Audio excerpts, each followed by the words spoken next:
Hey gang, here's a question for today for math.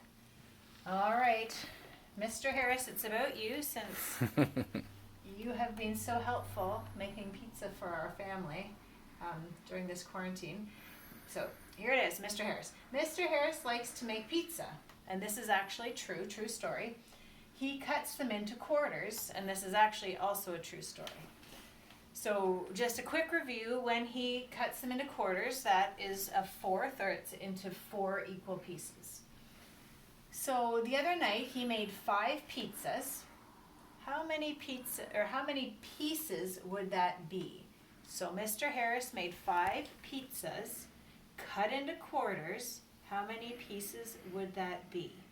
So pause the video, figure it out, and then unpause, and I'm going to go over a couple ways you might have come up with your answer.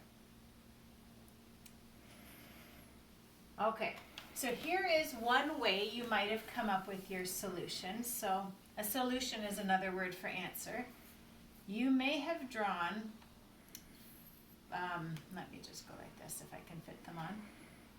You may have done what I did. You may have done 5 pizzas, drawn them like this, to indicate that they've been cut into quarters. And once you got to this point, it's almost like a number talk where there's different ways that you could come up with your answer, and some of the ways are a little more efficient than other ways. You can always count by ones, but I know all of you can do that, so I'd like you to stretch your brains a little bit.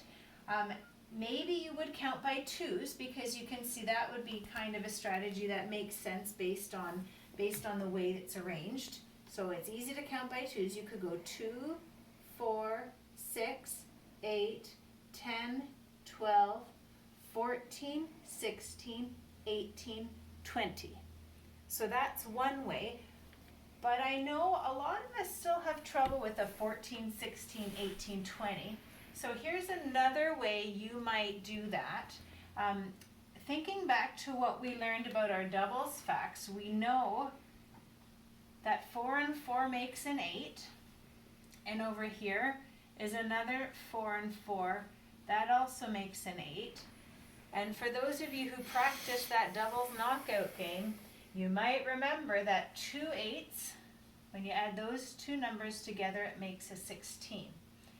If you didn't remember that, that's okay. You could always count on and go 8, 9, 10, 11, 12, 13, 14, 15, 16, and come up with 16. And then once you're at 16, you just have to add this final pizza. So 16, 17, 18, 19, 20. And so your final answer would be 20.